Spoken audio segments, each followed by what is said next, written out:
ত্রয়োদশ জাতীয় সংসদে প্রাপ্ত আসনের অনুপাতে এবার ৬৮টি সাধারণ আসনের বিপরীতে ১১টি সংরক্ষিত নারী আসন পেতে যাচ্ছে বাংলাদেশ জামায়াতে ইসলামী। ইতিমধ্যে এই ১১ জনের মধ্যে ১০ জনের নাম চূড়ান্ত করেছে দলটি। শুক্রবার ১৭ এপ্রিল দলের এক সহকারী সেক্রেটারি বিষয়টি নিশ্চিত করে জানান, বাকি একজন সহ পূর্ণাঙ্গ ১১ জনের তালিকা আগামী ২০ এপ্রিল আনুষ্ঠানিকভাবে প্রকাশ করা হবে। দলীয় সূত্র বলছে, এবার সংরক্ষিত নারী আসনের তালিকায় দলীয় নেত্রীদের পাশাপাশি বাইরের ২ জনকেও অন্তর্ভুক্ত করা হয়েছে।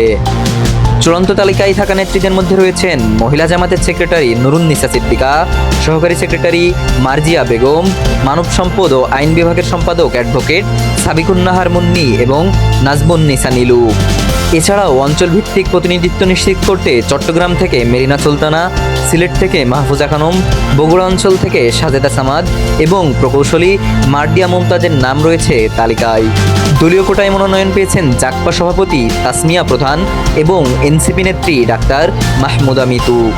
দলীয় সূত্র আরও জানায়, সংরক্ষিত নারী আসনের মনোনয়ন চূড়ান্ত করতে অভ্যন্তরীণ আলোচনা ও যাচাই বাছাইয়ের একটি প্রক্রিয়া অনুসরণ করা হয়েছে।